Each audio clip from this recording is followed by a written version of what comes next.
Fondasi sarang laba-laba. Jadi fondasi sarang laba-laba, fondasi cakar ayam, atau mat foundation, MAT, mat foundation itu adalah fondasi dangkal. Jadi perilakunya adalah perilaku fondasi dangkal. Perhitungan-perhitungan bearing capacity ya itu juga untuk fondasi dangkal. Teori dasar perhitungan daya dukung fondasi dangkal dulu harusnya sudah Anda terima di S1 ya, di S1. Nah, semua yang sifatnya fondasi dangkal itu rawan atau harus wajib dicek itu settlement, penurunan tanah. Kalau bearing capacity mungkin masuk ya. Jadi bearing capacity itu hubungannya dengan kekuatan batas atau keruntuhan tanah. Jadi kalau bearing capacity tidak kuat, maka tanah di bawahnya persis fondasi runtuh. Tapi settlement itu bukan keruntuhan tanah. Settlement itu lapisan tanah di bawahnya turun. Ya, jadi settlement itu total adalah merupakan penjumlahan dari immediate settlement ditambah settlement akibat konsolidasi primer ditambah settlement akibat konsolidasi sekunder ditambah juga settlement akibat pergerakan tanah lateral. Dua di belakang itu diabaikan. Settlement akibat pergerakan tanah lateral itu terjadinya di zona di tepi-tepi, tepi-tepi fondasi atau tepi-tepi timbunan kalau itu bebannya timbunan. Karena gerakan ke samping itu yang paling hebat adalah di tepi timbunan, di tepi beban, bukan di tengah. Ya, pergerakan lateral paling besar adalah di tepi. Nah, akibat di tepi itu bergerak ke samping, maka tanah di atasnya turun. Ya, tapi ini kalah hebat, kalah rawan dengan sliding. Makanya jarang dihitung ya. Mereka langsung ngecek keruntuhannya, runtuh apa tidak. Settlement belum runtuh. Nah, runtuh tidaknya itu sliding namanya, longsor ya di tepi lereng. Yang terjadi di sentrum timbunan, di sentrumnya fondasi dangkal dan seterusnya itu adalah gabungan antara immediate settlement ditambah settlement akibat konstruksi primer ditambah settlement akibat konstruksi sekunder. Settlement akibat konstruksi sekunder diabaikan umumnya. Kenapa kecil? Terlalu kecil, ya, hampir tidak signifikan dibandingkan dengan settlement konstruksi primer. Coba bandingkan misalnya konstruksi primer penurunannya 3 meter, 3 meter misalnya. Konstruksi sekunder cuma 5 cm. Itu berlangsung puluhan tahun. Ya, 5 cm puluhan tahun di belakang. Ya, yang rawan yang konstruksi primer. Makanya yang konstruksi sekunder diabaikan. Nah, umumnya Anda kalau ngitung adalah immediate settlement ditambah settlement kabar konstruksi primer. Ini harus dicek untuk kasus shallow foundation. Nah, sarang laba-laba yang ada foto di depan ini adalah shallow foundation. Dia fondasi full slab. Jadi kalau bangunan di atasnya ada 100 meter kali 50 meter, maka fondasinya ya 100 meter kali 50 meter dilebihkan sedikit luasannya, merata. Cuma ini pakai pengaku. Ada rib-rib pengaku yang bentuknya seperti sarang laba-laba ya, bentuk segitiga-segitiga seperti itu. Penemunya mengatakan itu sarang laba-laba. Ya silakan ya. Nah, di celah-celah ribs itu diisi pasir, dipadatkan. Karena kecil itu pakai temper ya, temper mesin ya, pakai pemadat penggetar yang pakai tangan ya, itu. Nah, ini kita coba menghitung ya, berapa stres yang terjadi di lapisan tanah asli. Kursor saya kelihatan bergerak di atas kursor saya. Kelihatan Kelihatan, enggak? Prof. Kelihatan. Ya. Kelihatan, Prof. Jadi ada kasus timbunan di atas tanah lunak atau tanah Permukaan tanahnya original ground level ya. UGL itu original ground level, muka tanah asli. Nah, ada beban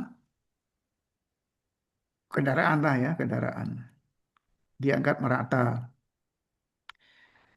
Maka berapa stres yang terjadi tepat di bawah sarang laba-laba, berapa stres yang terjadi sisanya yang bekerja di permukaan tanah asli. Nah, kita coba simulasikan. Dianggap ini misalnya beban meratanya kita masukkan plaksis ya, 0,8 ton per meter persegi. Maka karena menggunakan sarang laba-laba, dia kaku, rip-rip mengaku, stres yang terjadi, ini stres yang terjadi loh ya, yang diterima oleh timbunan di bawahnya ada 0,58. Lumayan. Lumayan ya, dari 0,8 turun jadi 0,58. Kemudian dengan jarak tertentu diterima oleh tanah aslinya tinggal 0,21 ton per meter persegi. Ya, jadi ada pengurangan stres yang terjadi kalau menggunakan struktur sarang laba-laba. Coba Mas Apri dibaca, Aprianto. Pak Pristiawan, Pak Prianto. Apri Setiawan. Baik, Prof. Daripada ngomong dengan Gibran, ngomong di sini aja. KSLL mempunyai keuntungan dapat meminimalkan sebesar mungkin stres yang terjadi akibat beban-beban yang ada di atasnya. Immediate dan consolidation settlement yang terjadi dapat diperkecil dan merata, serta dapat memperkecil terjadinya puncture failure pada lapisan tanah di bawah KSLL.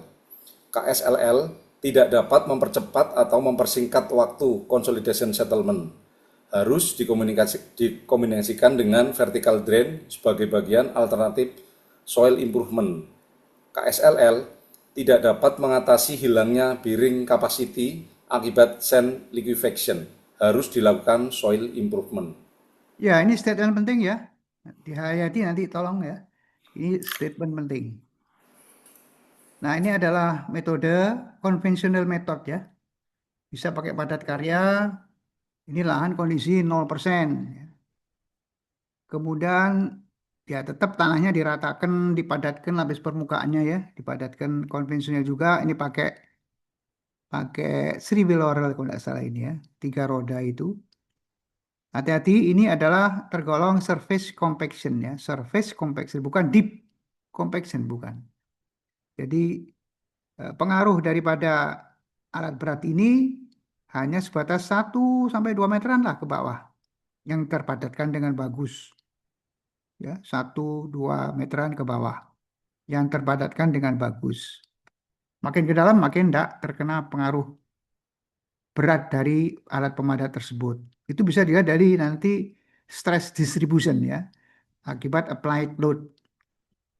Kemudian setelah itu fabrikasi, ya, fabrikasi bisa dibuat di lapangan kalau lahannya cukup, atau pracetak dibuat di pabrik atau di mana di lahan tertentu, kemudian nanti diangkut menuju ke site ya, project, di site project. Ini dilakukan di lapangan karena lahannya cukup ya. Contohnya ini. Kemudian pembuatan lantai kerja, jadi tanah-tanah yang ada itu dibuat seperti demikian. Ini sudah membentuk garis-garis seperti rib-ribs itu, bentuk segitiga. Mereka ngeklaimnya bentuknya seperti sarang laba-laba. Ya. Kemudian ada ribs erection, dengan bantuan alat berat diangkut, diletakkan masing-masing, diletakkan gitu aja. Diletakkan gitu aja ya. Tentunya rib-rib itu pakai tulangan ya. Rib-rib pengakunya itu pakai tulangan ya. Minim heavy equipment, jadi murah sesungguhnya. Nah, kemudian ini pemadaman tanah berpasir yang ada di dalam rongga, rib-rib pengakunya. Ini yang dimaksud ya. Harus dipadatkan karena ini cukup signifikan mempengaruhi naiknya daya dukung dari fondasi sarang laba-laba ya. Jadi dari segi frictionnya yang bekerja di rib-rib tersebut harus dipadatkan ya. Kemudian pembesian full slab, nah seperti ini. Saya tidak membahas plus minus ya. pekerjaan di lapangan seperti ini Anda mayoritas kontraktor sudah tahu ya. Sudah tahu apa namanya plus minusnya membuat pekerjaan pengecoran di lapangan, menganyam tulangan itu. Soalnya ada juga yang tulang-tulangan yang sudah dibuat di pabrik, ya, tinggal naruh ya. Tapi ini rupanya dianyam di lapangan. Ya, saya tidak membahas itu. Coba dia menunjukkan eh, dikerjakan bisa macam-macam. Mau modern cepat bisa, mau konvensional padat karya bisa. Kemudian setelah jadi full slab seperti ini, ada static loading test. Ah, ini yang penting ya. Bulannya di apron di mana mereka bilang, oh di Batam kalau nggak salah ya. Ya ini proyek yang di Batam. Itu awal-awalnya seluruh sarang abal-abal terkenal ya. Jadi kena 120 ton,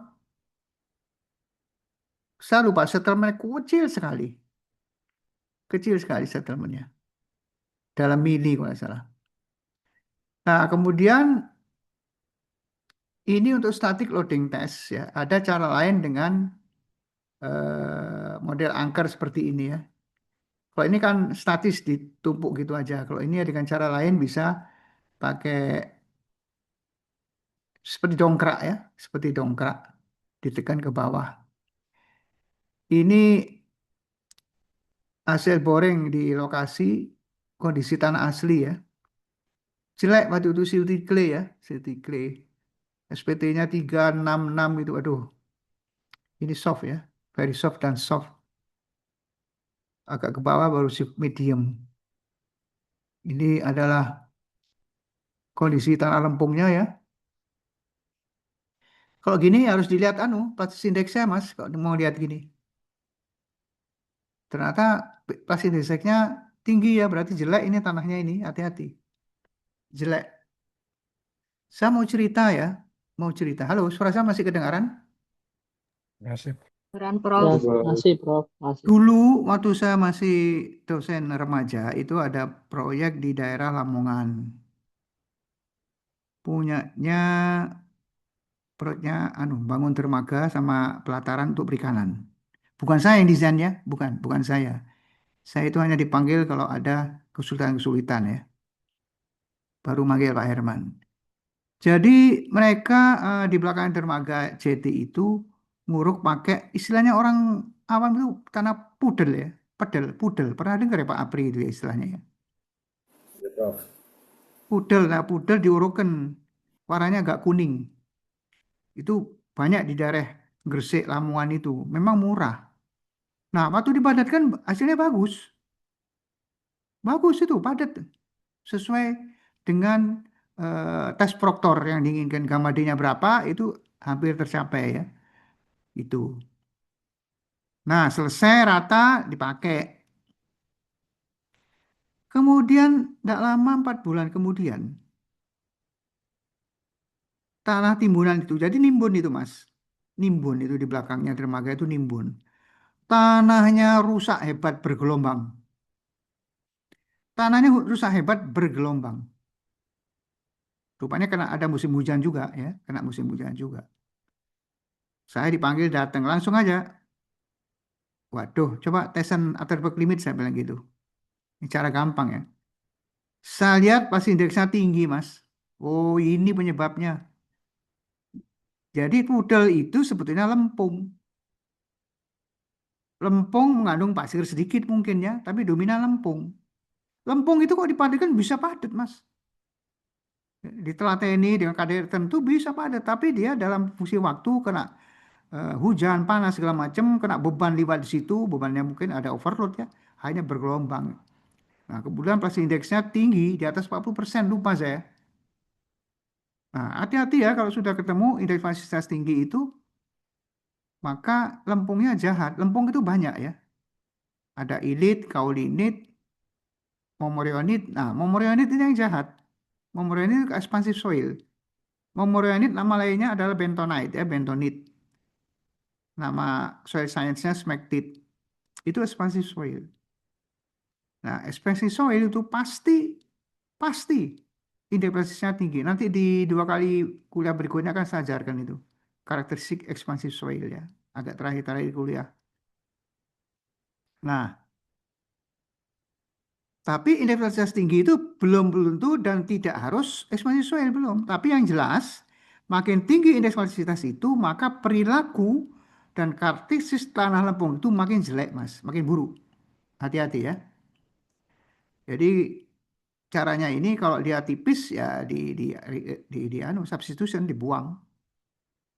dibuang ya tanahnya itu, bikin celaka itu. Atau konsentrasinya dikecilkan, dicampur dengan material dominan pasir, konsentrasi lempungnya itu yang dominan dikecilkan.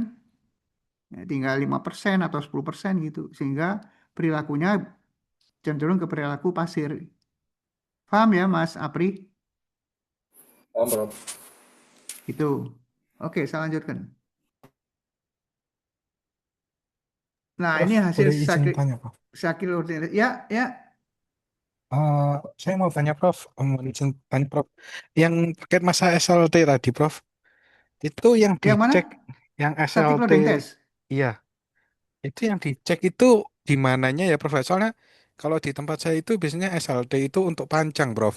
Sedangkan ini kan di area shallow foundation. Sedangkan tumpuannya itu di shallow foundationnya, Prof. Saya jadi ingin ya penasaran, Prof. Ini konsepnya seperti apa ya, Prof Nah, ya? ini lihat, lihat gambarnya itu. Hmm, Jadi gambarnya itu ini eh, warna hitam iya. yang dites itu hanya satu pias ini. Jadi bukannya menyeluruh, kalau menyeluruh nggak bisa memang yang untuk tiang panjang ya. Biasanya kan tiang panjang Hmm, yang satu jangan apa gandol di tiang yang sudah di sebelahnya, yang satu juga untuk ikatannya, kemudian tengahnya dijek ke bawah ya, dongkrak ke arah bawah. iya. Nah, itu umumnya yang fakta di sini adalah seperti ini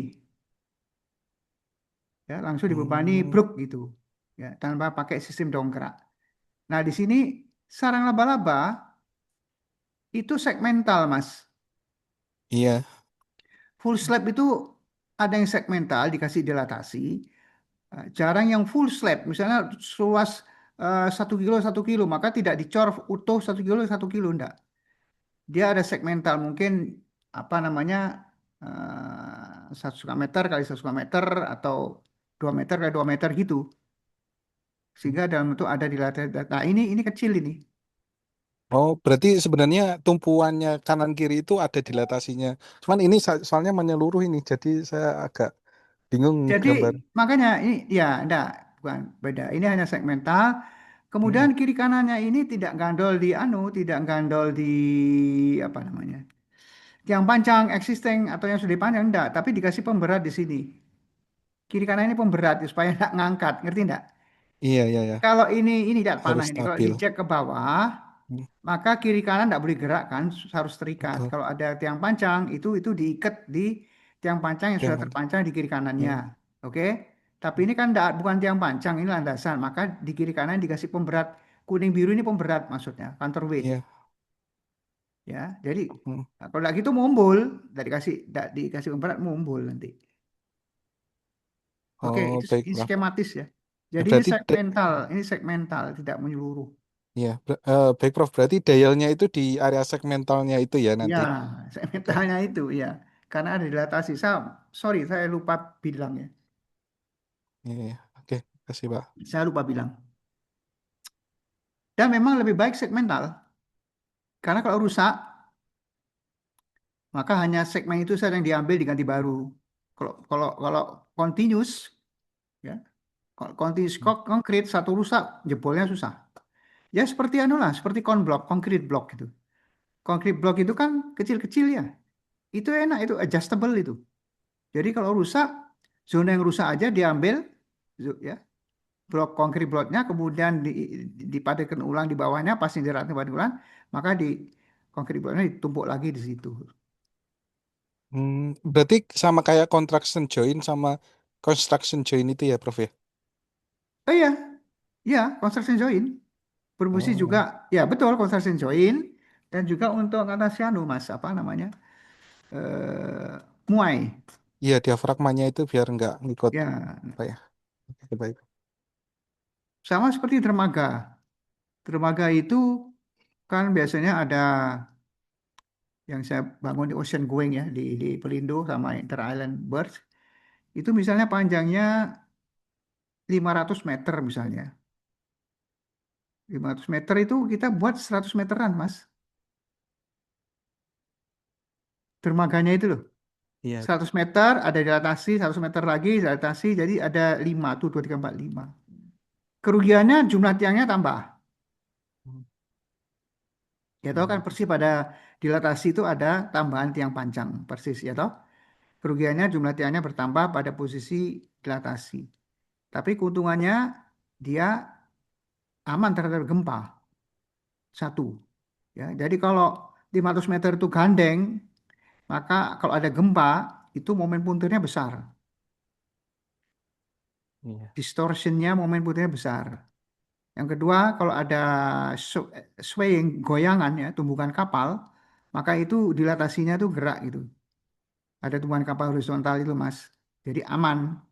Jadi kalau rusak, enggak ngajak teman-teman yang rusak. Nah ini juga sarang laba-laba segmental. Saya lupa ya itu karena ini bukan saya yang ciptakan. 1,5 meter apa 1,5 meter gitu lupa saya. Apa 2 meter kali 2 meter gitu. Gitu ya. Oke, terjawab. Oke, ya. Makasih, Prof. Ini hasilnya circuit loading testnya ya. Ini ilmu untuk membaca menghasilkan berapa QL maksimum itu tersendiri ya, tidak diajarkan di sini. Ada Majorkiewicz, ada Chin, itu ada Chin ya. Jadi sebentar saya gambarkan coret-coret di mana ya.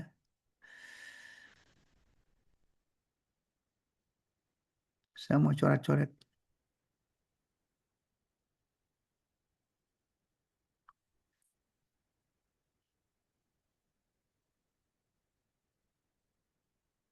penuh. Sebentar.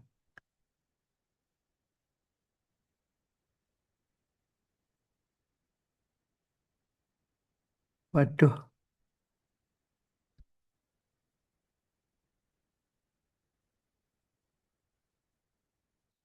sebentar Mas.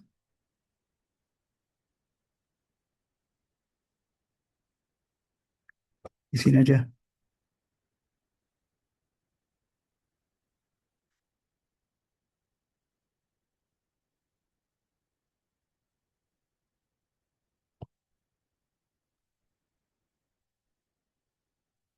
Jadi kalau ada tiang panjang, lihat coretan saya kelihatan ya, merah-merah ini. Kelihatan, Prof. Ini fondasi ya, fondasi tiang. Jangan lihat background fotonya ya. Kemudian ini ada tanah asli, maka ada daya dukung maksimum ya, daya dukung maksimum itu namanya KL ya, KL, Ki besar itu force, Ki kecil itu stress. Ya, ini ada yang nulis sigma gini, sama aja. Ini ada yang nulis F, ada yang nulis P, wah terserah ya. Nah, kemudian ini KL itu gabungan dari Ki P, point bearing, sama friction. Ya, jadi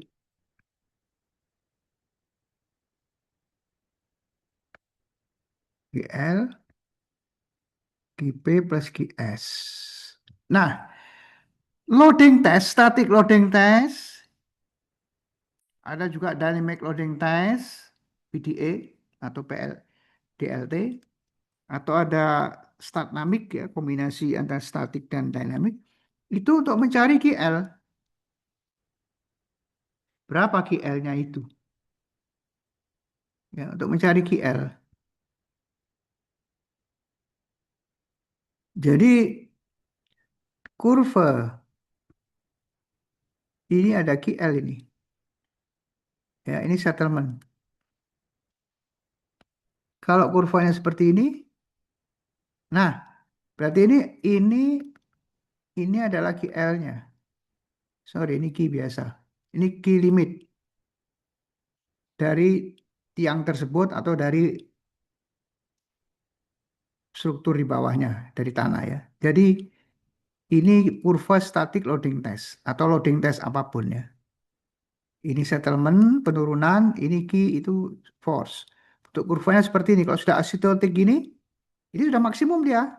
Bawa tekan ini tidak bisa terus turun terus. Ditambah lagi bebannya tetap turun. Artinya apa? Asymptotik, ini berarti KL-nya. Ya. Nah, di lapangan itu kadang-kadang hanya sampai sini. Ya, ini key.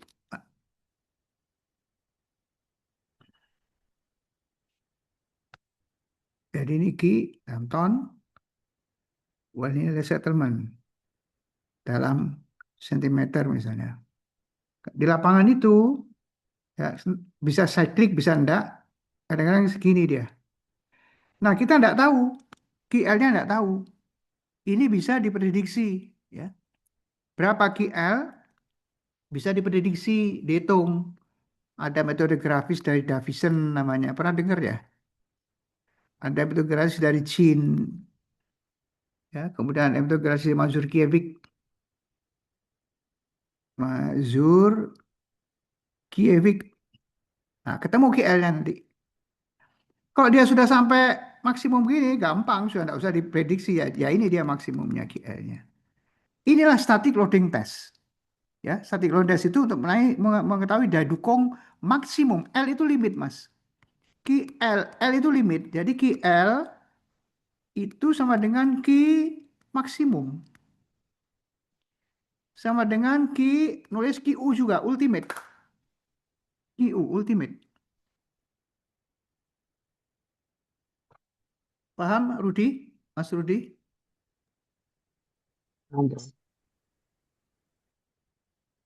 Oke, saya kembali lagi ke tadi. Ya, saya lanjutkan. Ini ya, ini. Ini masih belum asimptotik, hampir ini lihat. Dia tidak 60 ton, mungkin lebih sedikit ya. Tapi ini dianggap tes sini kecuali kok failure ya. Ada tulisannya percobaannya failure. Pada saat bebannya segini failure, oh artinya ya sudah. Failure itu tanahnya ya. Kalau yang failure tiang fondasinya atau strukturnya bukan KL ya. Dari KL itu daya dukung tanahnya ya. Daya dukung tanah bukan materialnya. Jadi yang harus dikontrol kalau ada masalah tiang fondasi dan seterusnya itu ada dua. Bearing capacity itu dari aspek daya dukung tanah, yang kedua dari aspek kekuatan materialnya, material resistance-nya. Daya dukungnya bagus, tapi materialnya kalah, beton hancur duluan, bisa juga. Nah, ini adalah contoh ya, contoh distribusi stres atau distribusi displacement di sini. Jadi yang bisa dideteksi itu bisa stresnya, bisa displacementnya. Ya, ternyata pergerakannya yang besar ya di ini di bawahnya beban itu. Ini ada zona pasif, ada zona aktif. Nah, ini kondisi static loading. Bebannya dibuat cyclic ya. Ini kurva load versus settlement. Ini ada back analysis itu artinya mereka melakukan uji coba di lapangan, secara aktual di lapangan, nyamer. Kemudian di back analysis itu dibandingkan dengan data yang ada, dihitung ulang ya, dihitung ulang pakai teori tertentu. Ketemu di sini, ya, ketemu di sini. Oh berarti valid gitu aja. Ya, kurvanya ini kan memang tidak berimpit Mas, tapi perilakunya lurus, menggok, lengkungnya ini kan mirip. Jadi ini valid ya, hasil load testnya di lapangan itu valid. Jadi back analysis itu adalah perhitungan ulang dari data-data yang ada di lapangan pakai teori-teori lainnya. Ini adalah hasil Praxis untuk shear strain ya yang terjadi 0,35%, beban 15 ton, yang kanan bebannya jadi 30 ton, sestrenya naik menjadi 0,744%. Nah, ini stres, ya, diffuse stres. Nanti Anda bisa kelihatan yang ini, Mas, seperti yang saya ceritakan ya, untuk menentukan kedalaman vertical drain. Jadi ada metode konvensional dari Business, ada juga dari praksis kelihatan. Jadi yang terbesar stresnya itu akibat beban di atasnya yang di sini, ya, di permukaan. Makin bawah, makin tipis-tipis, akhirnya hilang. Jadi Anda masang PPD-nya ya sampai yang warna ini aja, sampai ini loh, Mas. Nggak usah sampai cuma biru-biru, nggak harus biru ini hampir nggak bergeming yang hijau ini. Cukup sampai yang orange ini. Kalau mau agak sedikit ditambah sini. Itu maksudnya saya bisa dilihat dari finite element Praxis.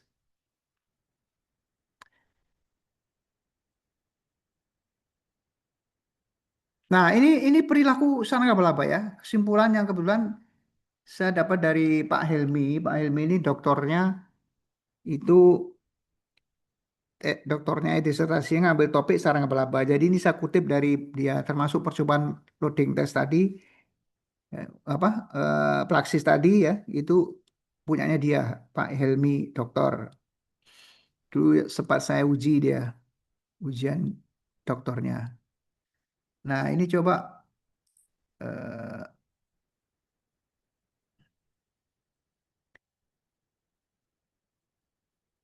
Mas Rido ada Mas Rido, tolong dibaca Mas Rido.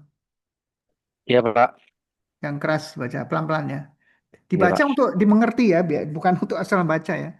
Sambil baik Pak. dihayati, biar teman-temannya juga menghayati. Silakan, ini statement penting ini soalnya. Load transfer mechanism pada pondasi sarang laba-laba. Satu, saat beban dan displacement kecil, daya dukung dipikul ujung dasar ribs. Bila ada peningkatan beban, dipikul oleh ribs resistance. Bila beban kerja relatif tinggi, daya dukung dipikul oleh full slab dan material pengisi antar ribs. Untuk beban kerja maksimum dan deformasi besar, daya dukung mengikuti teori keruntuhan pondasi dangkal sebagaimana lazimnya. Hasil uji coba untuk segmen KSLL 3 meter kali 3 meter di atas soft silty clay high plasticity mampu menerima beban lebih dari sama dengan 60 ton. Penambahan kedalaman ribs tidak berpengaruh signifikan menaikkan bearing capacity. Penambahan ketebalan ribs dan kepadatan material pengisi antar ribs dapat menaikkan cukup signifikan bearing capacity. Nah, ini penting ya. Jadi sebentar saya noted dulu.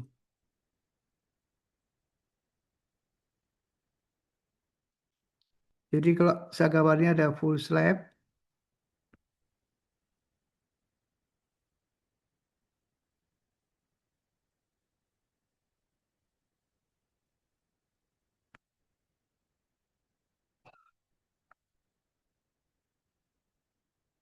ya.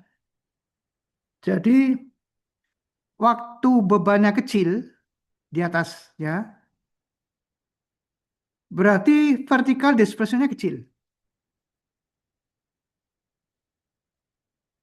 Nah, kalau vertical displacement kecil yang daya dukungnya hanya dipikul oleh yang ini. Ini yang pikul. Yang lain-lainnya termasuk full step-nya belum berfungsi. Memikul sebagai daya dukung ya. Nah, kalau beban lebih besar lagi, beban ini maksudnya dari atas ya Mas ya. Dari atas ini. Ya. Maka yang mendukung itu adalah ini. Friction-friction yang ada di ribs-nya. Jadi rib yang mikul. Slab-nya belum.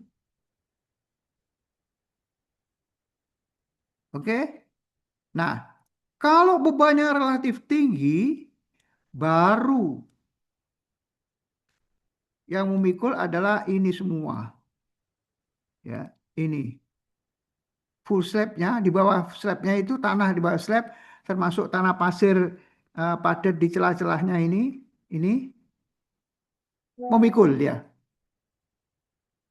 memikul.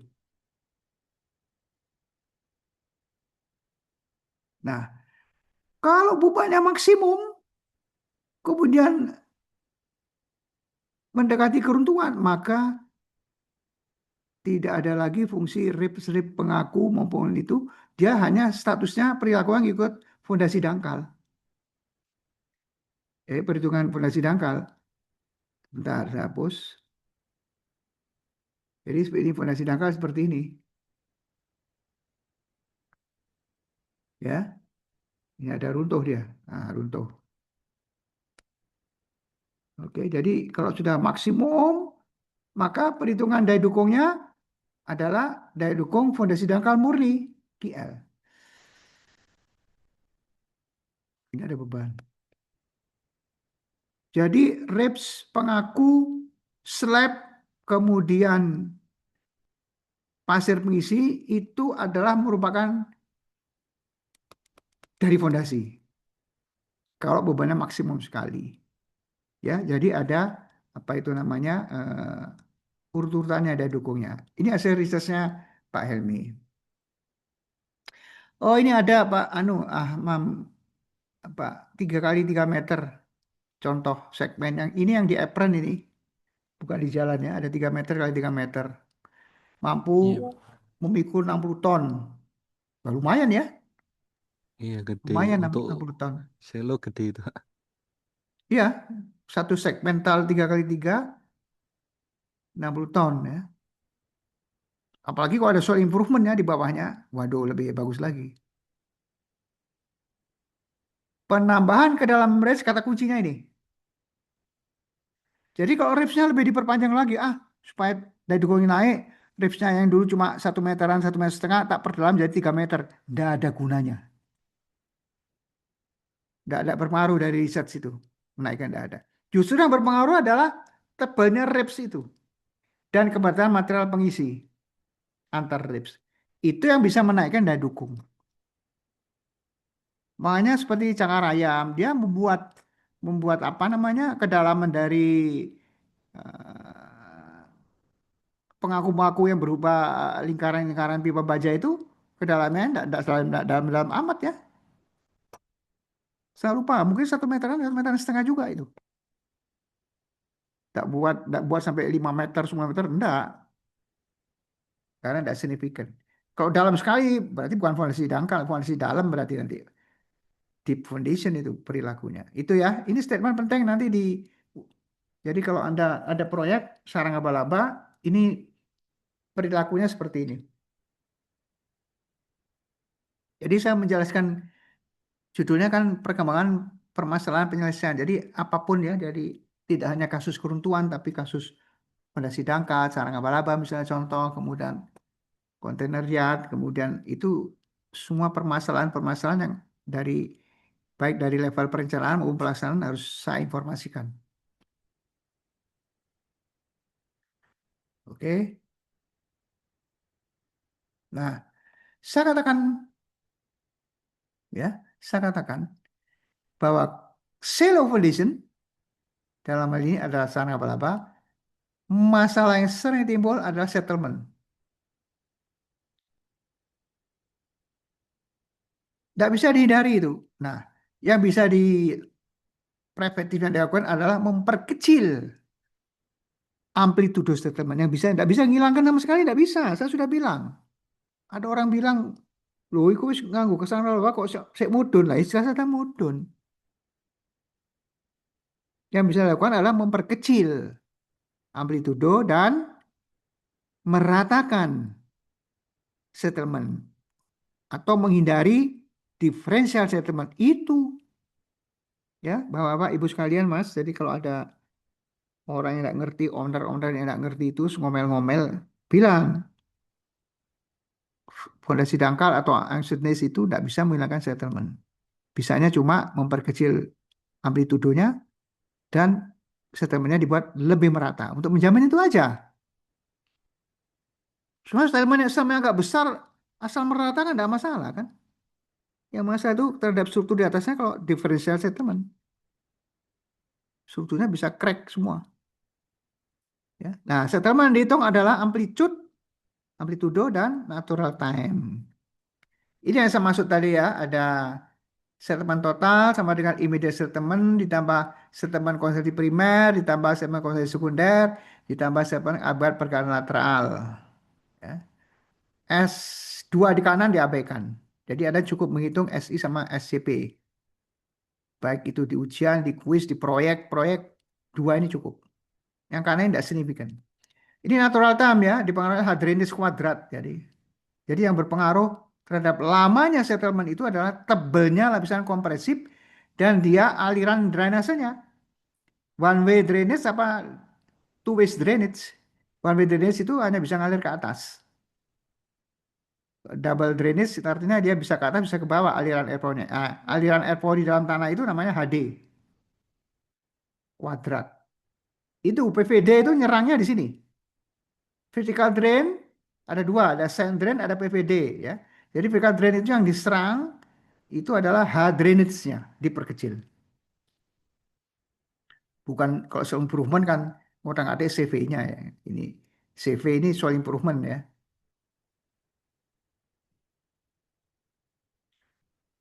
Jadi polisi sarang laba, Ki atau sigma diperkecil, amplitudenya relatif kecil, distribusinya merata. Ini keuntungannya ya.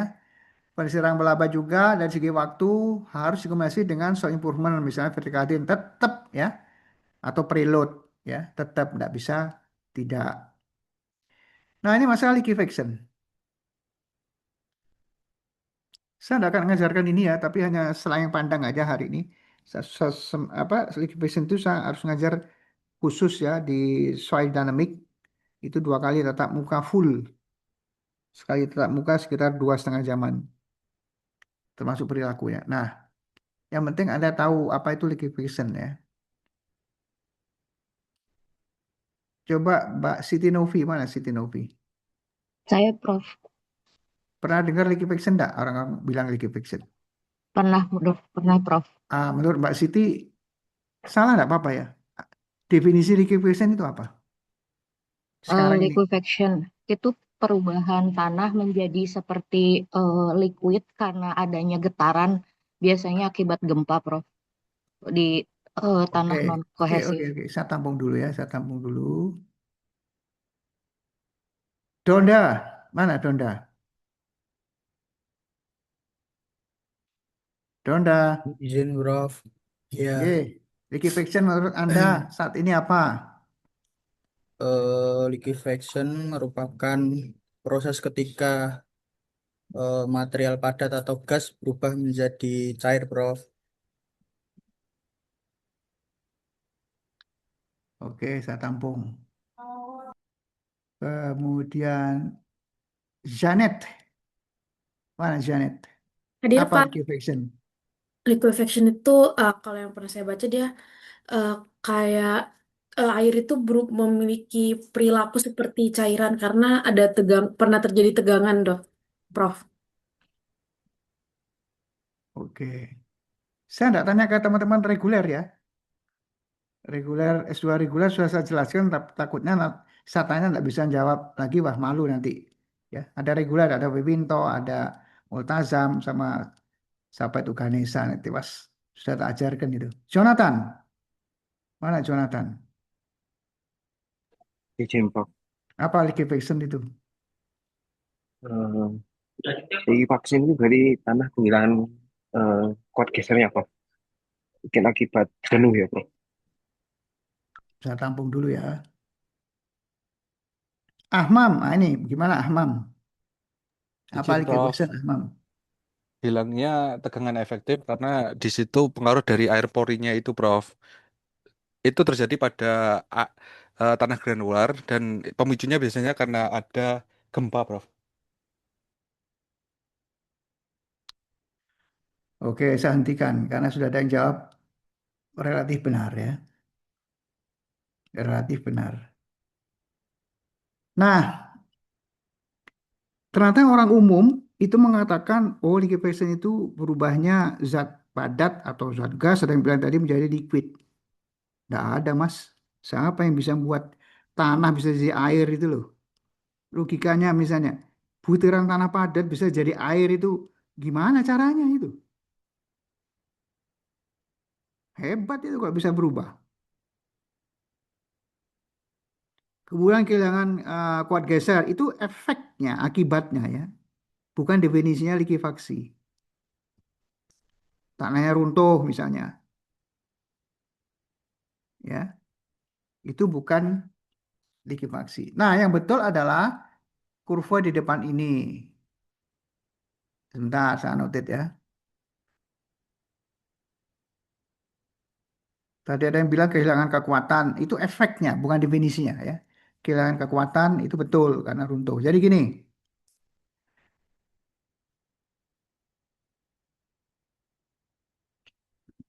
di dalam tanah itu ada water content ya, air tanah.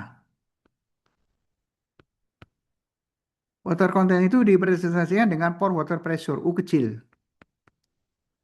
Pore water pressure. Hati-hati, kalau U besar itu derajat konsolidasi ya. Ini derajat konsolidasi. Bukan ini ya, U kecil, pore water pressure. Jadi ini, pore water pressure.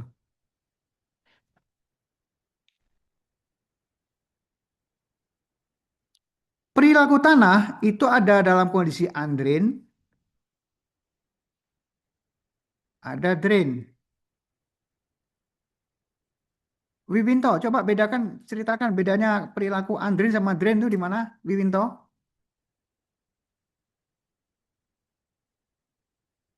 Wiwinto, Eh, iya, Prof. Jadi sudah selesai kamu untuk kuliahnya kan? udah, Prof, udah.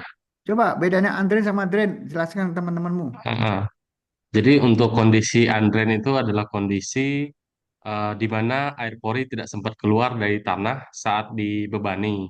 Ya, Kemudian untuk drain itu merupakan kondisi di mana air pori bebas mengalir keluar dari tanah saat dibebani. oke betul. Jadi undrain ini penting ya. Semua perhitungan tuh berbasis undrain sama drain. Sampai tes reaksial pun ada drain sama undrain. Teman-teman yang lain ya. Jadi undrain itu air pori atau water content yang ada di dalam tanah waktu kena beban masih terjebak belum bisa keluar. Air porinya terjebak di dalam tanah belum sempat keluar. Makanya undrain itu umumnya sifatnya immediate. Kena beban waktu kena beban saat itu juga maka tegangan air porinya ada ya. Jadi undrain itu tegangan air porinya ada, berarti delta U-nya tidak sama dengan nol. Ada tegangan air pori. Drain itu air porinya mengalir karena beban. Nah, drain itu biasanya perilaku long term. Ya, long term untuk T ada, waktunya ada, lama. Jadi fenomena consolidation, soil consolidation itu fenomena drain, bukan undrain. Konsolidasi itu kan fenomena keluarnya air pori dari dalam tanah akibat beban dalam fungsi waktu. Dalam fungsi waktu. Time tidak sama dengan nol. Undrain itu time sama dengan nol. Sesaat. Kalau drain itu U-nya konstan, tidak naik, tidak turun, konstan. Dengan air porinya tidak naik, tidak turun. Kalau drain itu. Atau delta U-nya nol. Yang berubah adalah angka pori. Void ratio-nya. Jadi pada saat undrain itu yang berubah hanya volumenya saja, bentuknya berubah lalu kena beban. Tapi void ratio angka porinya itu tetap konstan, tidak berubah, tidak mampat. Tanah itu tidak mampat. Angka porinya konstan, void ratio-nya konstan, rongganya konstan, itu undrain. Kena beban diperkes, air porinya ngelawan. Karena kejebak, ngelawan itu namanya dengan air pori. Kalau drain, itu air porinya sudah ngalir. Ngalir keluar, meninggalkan pori-porinya sehingga apa? Pori-porinya mengecil, mampat ya. Semua karena beban ya. Hati-hati, ada beban ya. Mampat. Jadi kalau misalnya Mas Ahmam, mana Ahmam? Iya, Prof. Ini ada analogi aja. Anda punya tangan ya, tangan Anda kan Iya, gemuk misalnya, itu di dalamnya ada daging, ada darah. Ya, iya, hati-hati, ini hanya analogi loh ya. Daging iya. itu tanahnya, darah itu water contentnya atau air porinya. Kemudian ada yang merekes, perkeset gitu. Saat Iya, itu juga. Nah, maka darah di dalam Anda itu ngelawan, naik karena diperkes toh. iya, Nah, kalau air itu namanya tegangan air porinya naik. Tapi coba dagingmu tak coblos, plus tak buatkan lubang. Waktu diperkes kan darahmu ngalir keluar kan? iya, Prof. Nah, pada air keluar, darahmu yang keluar itu tidak ada tegangan darah, tidak ada tegangan air pori. Tegangannya konstan karena ngalir. Nyanda sampai sini ya Iya, Prof. analoginya. Kamu yang ingatnya jangan jangan darahnya, daging bukan. Ini analogi aja. Kamu ingat itu tegangan air pori. Nah, ini hubungannya dengan liquefaction ya. Jadi liquefaction itu naiknya tegangan air pori sehingga mencapai sama dengan overburden pressure. Efek C. Sebentar, sebentar. Jadi tegangan air porinya naik sama dengan overburden pressure. Overburden pressure itu misalnya titik M ya di kedalaman tertentu. Ini kedalamannya adalah Z. Maka overburden pressure itu ini sigma vertikal, sigma horizontal, ini overburden pressure ini. Ya, sama dengan gamma tanah kali Z. Ya, gamma tanah kali Z. Itu overburden pressure. Gamma tanah bisa macam-macam, bisa gamma efektif, bisa gamma saturated, tergantung undrain apa drain. Sigma H itu sigma V dikalikan koefisien. Nah, ini panjang lagi ceritanya nanti. Sigma V kalikan koefisien. Ini definisinya liquefaction. Begitu dengan apori naik mencapai overburden pressure, itulah terjadi liquefaction sudah definisinya. Nah, ini naik, tek. Kebetulan di sini eh, overburdennya 5 kg per centimeter kuadrat. Nah, di sini sudah terjadi liquefaction. U sama dengan sigma di sini. Terus bebannya tetap berlangsung. Ya, ini shear strain-nya, deformasinya. Begitu. Begitu U sama dengan sigma, maka langsung deformasinya naik dahsyat. Wah, ini runtuh ini. Deformasinya besar sekali ya. Strain ya, shear strain percobaannya. Ini runtuh ini. Nah, ini shear stressnya ya. Konstan, cyclic loadingnya. Begitu liquefaction terjadi agak menurun dia. Ya. Nah, kita tadi dengan kekuatan geser itu betul, itu efeknya bukan definisinya. Jadi kekuatan perlawanan tanah itu kan diasumsikan dengan shear stress ya. Itu sama koalisi ditambah. Ini Moore Coulomb ya. Tangan V ya, Jonathan. Ya, Prof. Ya, Jonathan. U sama dengan sigma. U sama dengan sigma berarti ini nol ya. Ini nol ya Mas ya, Jonathan. Iya, Prof. Betul, Prof. Jadi Kan CS yang bekerja, Prof. likuifaksi U sama dengan sigma. Berarti U sama dengan nol. Terjadi di sen. Sen itu C-nya nol ya. Iya, Prof. Betul, Prof. Berarti ini nol. Berarti sigma berapa? Nol, Prof. Nol. Nol. Nah, nol ini artinya tidak punya kekuatan. So, hilang sama sekali kekuatannya. Kemudian deformasinya besar. Akibatnya apa? Air tanahnya itu berobos jebol keluar ke permukaan. Ini yang dilihat orang-orang yang tadi Mbak-mbak tadi bilang, oh, liquefaction itu tanahnya berubah atau mas-mas tadi berubah jadi air. Bukan, tidak ada tanah bisa berubah jadi air. Hanya Allah yang bisa merubah itu. Itu air pori yang bonjrot keluar. air tanah karena deformasinya sudah besar ini. Ya, jadi liquefaction itu intinya U sama dengan sigma. Pada saat ini namanya initial, sebentar. Pada saat U sama dengan sigma start, ini maksudnya initial ya, initial awal liquefaction. Di permukaan tanah itu masih kelihatan rapi. Jadi jangan kira ya, Anda di permukaan tanah itu rapi, di dalamnya itu sudah ada initial liquefaction, tapi deformasinya masih kecil karena sikliknya itu masih belum banyak. Nah, sikliknya itu di lapangan karena gempa. Cyclic loading ini kan cyclic loading ini. Compression tensioning cyclic loading itu karena gempa. Ya, jadi tekanan air pori naik, bisa naik itu karena cyclic loading, bukan beban statis. Kalau beban statis, tekanan air porinya agak sulit naik menjadi sama dengan sigma overburden. Sulit, sulit sekali. Tekanan pori itu mudah mencapai sigma overburden itu kalau kena cyclic loading. Cyclic loading itu apa di lapangan? Seismik, gempa. Dan kondisinya undrained masih. Jadi liquefaction itu undrained. Kalau drain sudah bukan liquefaction lagi, ya malah air porinya sudah keluar, hancur keluar, runtuh ini kok. Dan gampang pada sand, pada cohesive soil,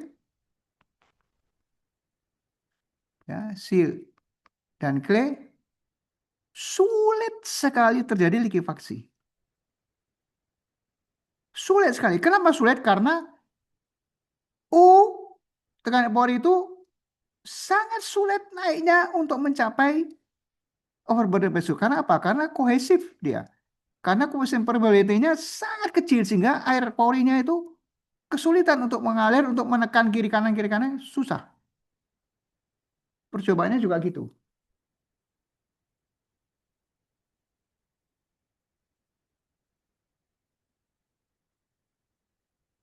Sebentar. Sebentar, Mas, sebentar.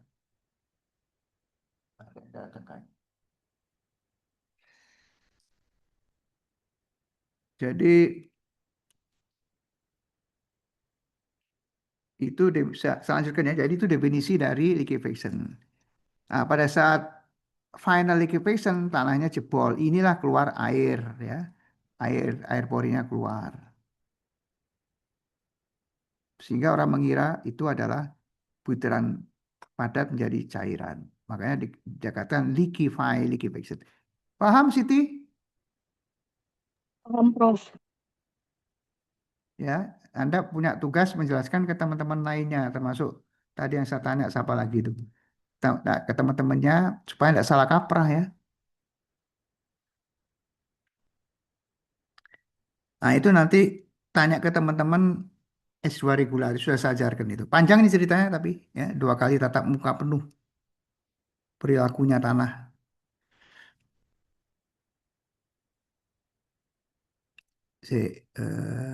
Saya lanjutkan.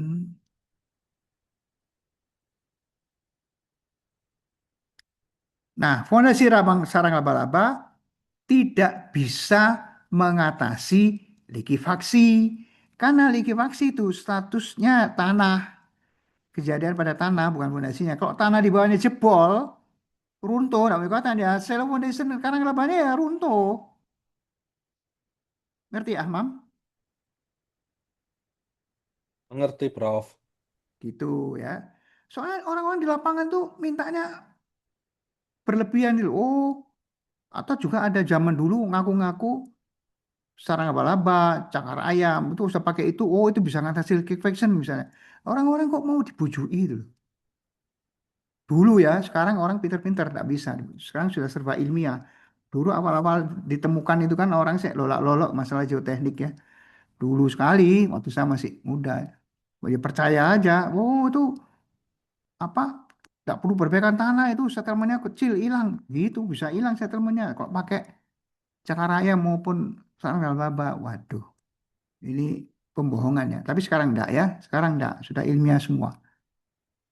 Gitu. Nah, ini ada cara mencari zona likuifaksi. Sekedar tahu saja ya. Sekedar banyak cara. Tapi caranya seperti ini adalah ini fungsi stres absisnya, ini fungsi depth ya kedalaman tanah. Pertama Anda harus menghitung kurva ini. Ini adalah stres yang terjadi di dalam tanah akibat gempa. Ya, yang merah itu kurva stres yang terjadi akibat gempa. Ada rumusnya. Nah, kemudian yang hijau ini adalah stress resistant kemampuan perlawanan tanah terhadap likuifaksi. Paham ya, Ahmam? Iya, Prof. Yang ini diplot ini ada rumusnya, Mas, ada rumusnya. Diplot dalam fungsi kedalaman ketemu seperti itu. Jadi ini resisten. Kekuatan perlawanan tanah terhadap likuifaksi. Sedangkan ini adalah working load, beban. Dalam bentuk stres. Bukan force, ya, dalam bentuk stres ini, dalam bentuk stres. Ya, akibat sistem terjadi. Nah, kalau stres yang terjadi lebih besar dari resistennya, itulah terjadi likuifaksi. Mana itu? Ini. Di sini kan stres yang terjadi lebih besar dari resistennya. Ini resistennya lebih kecil. Kalau di sini resistennya lebih besar, ini lebih besar, aman. Di sini aman. Ini salah satu cara metode grafis untuk menekan zona likuifaksi. Oke, Ahmam, prinsip dasarnya ya. Iya, Prof. Nah, kemudian ini fondasi dangkal. Saya ada buku ya. Wiwinto atau Multazam? Wiwinto, Iya, Prof. kamu punya ya bukunya saya fondasi dangkal. Soft copy-nya. Sudah punya, Prof. Sudah punya, Prof. Tolong di-share ke teman-teman MRS, ya, S2 MRS PJJ. Iya, izin saya share di grup chat Zoom ini aja langsung ya, Prof. Boleh. Ya, fondasi dangkal ya. Baik. Ya, Fondasi dalam enggak usah. baik. Tapi kalau perlu ya semua dari dalam punya. Dalam dan dangkal punya sih, Prof. Ya udah share dua. Teman-teman lainnya perlu itu enggak? Kalau enggak perlu ya enggak saya share. Nanti timas Perlu, saya Prof. nawarkan diri enggak perlu. Perlu, Prof. Perlu, Prof. Perlu ya, gampang sekali itu buku saya enak. Enggak kebanyakan ngomong ya. Ya silakan Makasih, nanti Prof. setelah kuliah Mas Wiwinto tolong soft copy-nya fondasi dangkal, fondasi dalam di-share ke grup ya. Jadi saya Ya. dosen jelaskan ini. Ya, baik, saya share di grup ya, Prof. Ya, oke, masih. Ya. Ini ya. Saya lewati aja. Ini ada semua ini lengkap ini nanti. Lengkap itu. Kesimpulan. Kesimpulan. Izul Marumi yang mana? Muhammad Izul Marumi. Oke, Prof. Ya, tolong dibaca Mas Izul. Nah, Muhammad. kesimpulan yang pertama, fondasi sarang laba-laba merupakan tipe fondasi dangkal ikutan berulang yang berperilaku sebagai fondasi dangkal. Kemudian yang kedua, fondasi sarang laba-laba yang terdiri dari kombinasi full slab di permukaannya. Tips pengaku pada segitiga di bawahnya serta keberadaan tanah pasir padat sebagai pengisi di antara rips dapat menjadikan sistem mempunyai tingkat kekakuan yang relatif tinggi, sehingga dapat memperkecil amplitudo dan meratakan distribusi settlement. Lanjut. Kemudian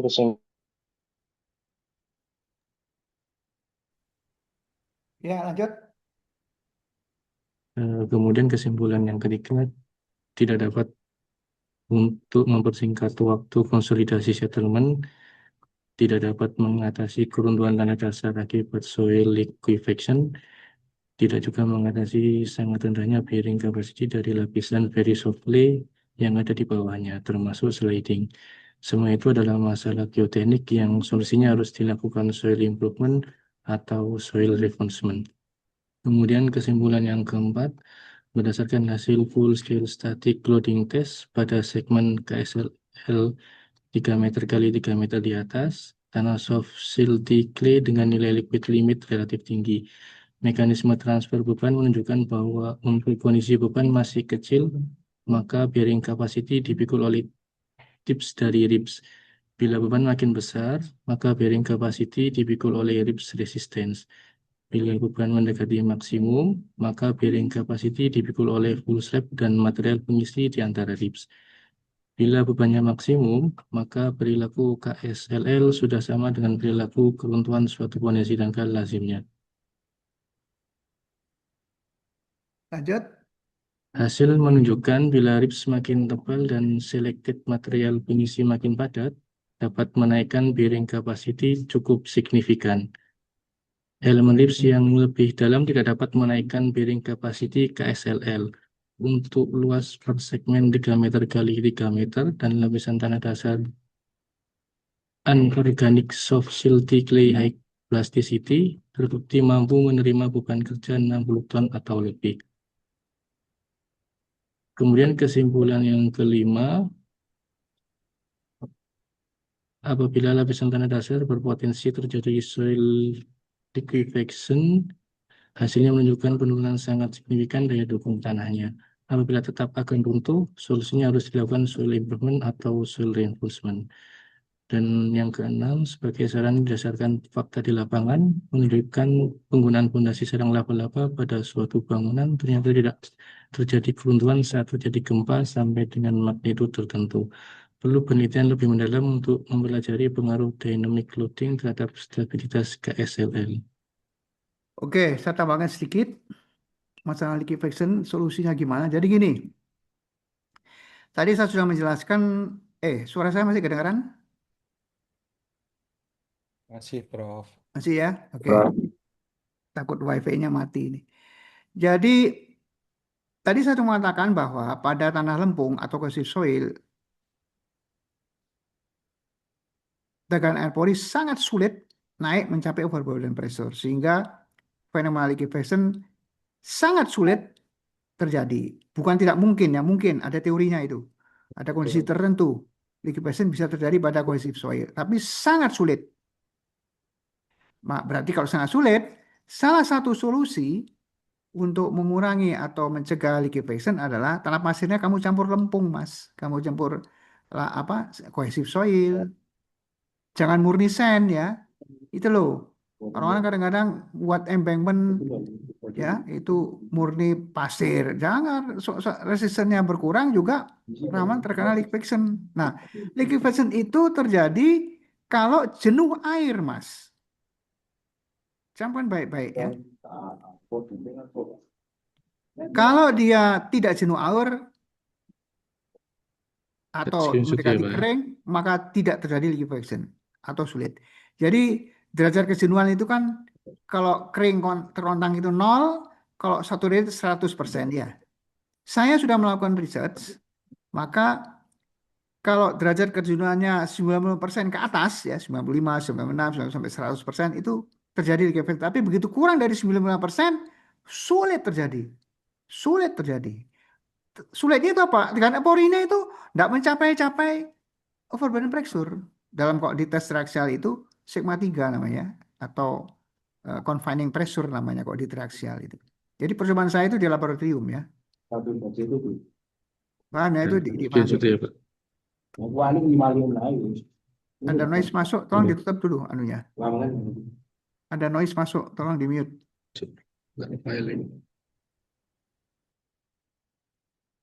Nah, kemudian nomor 6, ini fakta ya Mas ya, fakta. Jadi di daerah Padang atau daerah mana saya lupa, itu ada gempa. Begitu dilihat ada zona, ada perumahan-perumahan, ruko atau apa, nggak ngerti saya, 2 lantai atau 3 lantai, itu runtuh. Ada zona yang tidak runtuh. Yang dicek yang runtuh itu pakai tiang-tiang fondasi malah, ya, mikropile atau fondasi bukan tiang panjang yang dalam ya. Jadi pokoknya pakai pile foundation. Nah, yang tidak runtuh begitu dicek itu pakai sarang laba-laba. Bukan anu ya, bukan. Tapi faktanya seperti itu. Cuma tidak bisa jawab yang nyiptakan sarang laba-laba juga tidak bisa jawab. Kenapa ya kok sarang laba-labanya kok aman ya?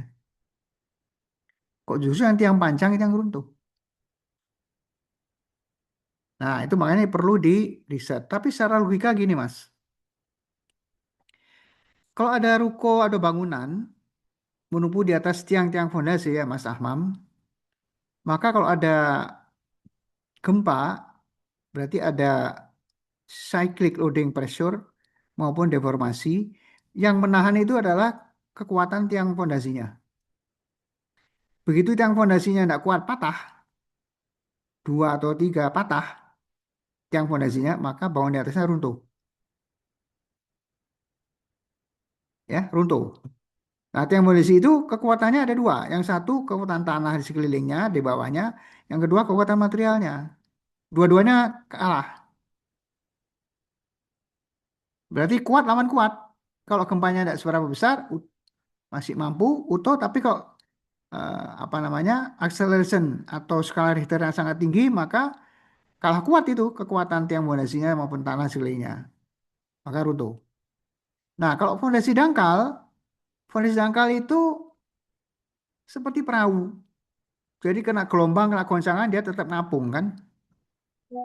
Goyang, ya goyang tapi ngapung gitu seolah-olah. Nah, masalahnya kalau murni fondasi dangkal, kena goyangan-goyangan itu, fondasinya itu kan tidak ada rep-rep pengaku, ini fondasi dangkal normal ya. Maka fondasinya crack, patah. Ya runtuh juga dia. Tapi kan fondasi dangkalnya sana laba ini atau cakaram itu ada pengaku-pengakunya. Sehingga waktu digoyang kiri, goyang kiri, fondasinya utuh. Ya cuma gerak gitu aja, ngikut ayunan-ayunan dari gempa itu. Makanya rumah di atasnya aman. Ini logika ya, logika. Ya, tapi perlu diriset sebetulan. Itu aja jawabannya, saya bilang. Ya, jadi seperti fondasi apung. Tapi kalau fondasi dangkal tidak ada pengaku-pengakunya, ya fondasinya tidak ada pengaku, ya fondasinya remuk, patah, ya runtuh semua bangunan atas. Nah, ini kan ada pengaku berupa ribs, pengaku bentuknya seperti layoutnya seperti sarang laba gitu. Mas Rudi ngerti maksud saya?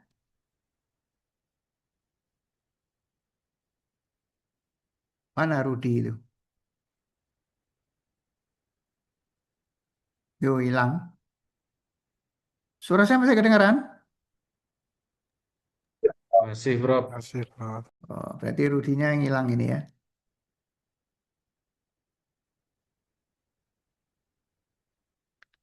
Oke, ini habis. Saya ganti materi berikutnya. Ini ada chatting. Oh, ini ada chat. Siti Novi tadi jam 4.20. Izin toilet, Prof. Patawa izin toilet, Prof. Muhammad Izul izin toilet. Waduh, beser semua. Ridho Satria izin, Prof. Toilet. Zulfan izin toilet, Prof. Wiwinto sama. Wasis. Izin Prof, sudah balik Prof dari sholat. Siapa ini? Ridho Prof.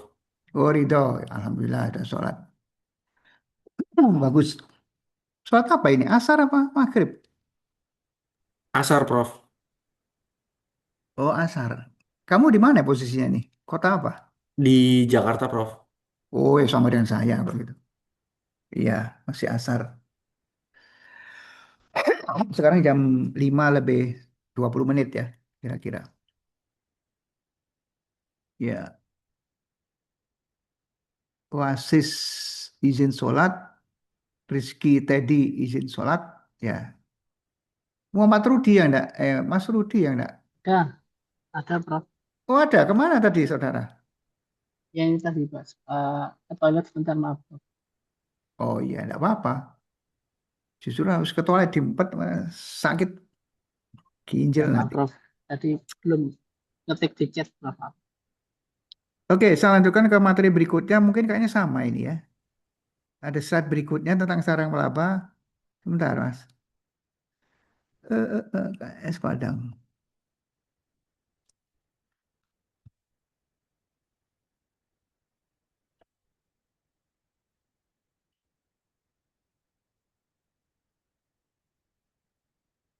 Si.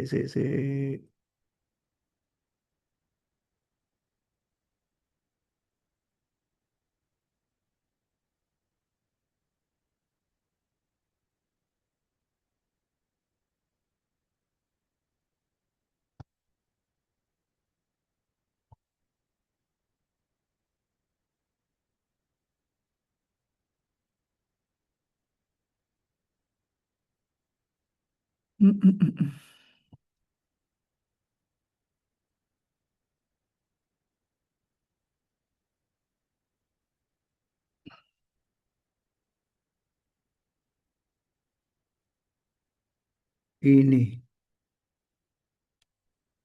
Ini kayaknya sama ini.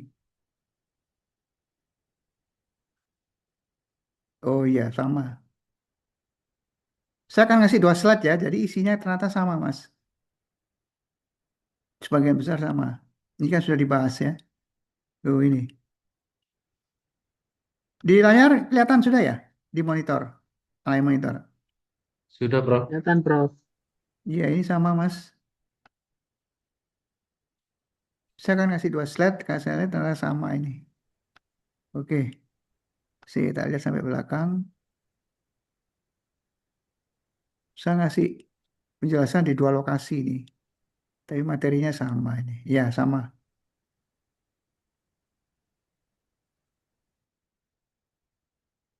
Ya, sama.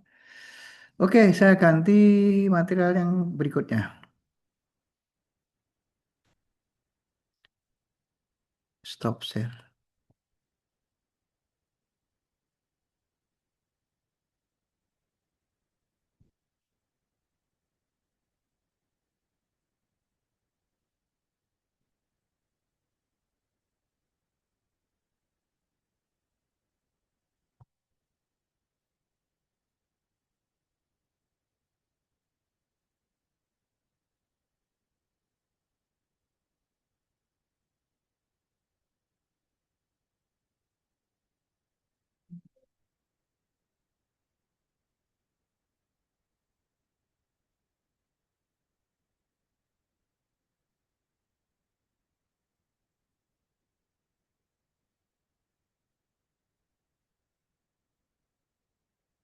Sudah muncul?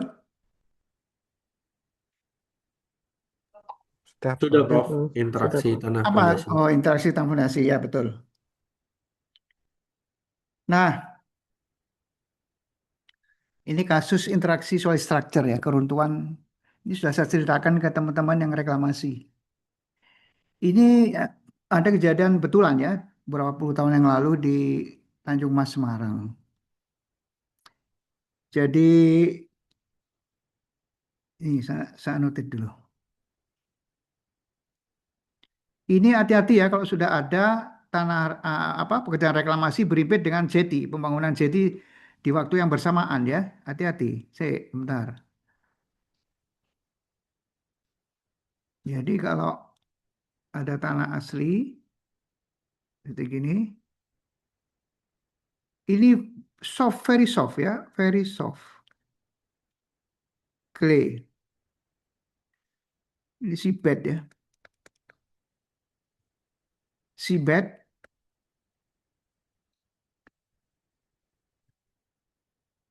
Kemudian ini ada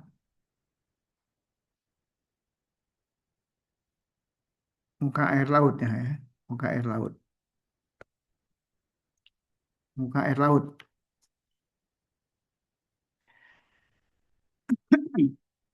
Di Tanjung Mas Semarang itu jelek sekali ya. Ini zamannya Pak Anu ini, Pandi Kedut sama Iwan Setiawan ini anunya, bosnya itu. Ya, mana Pak Apri itu. Siap, Prof. Waktu itu masih muda-muda itu. Jadi kemudian direktur tekniknya masih Pak Hari Nuroho. Tahu Pak Hari?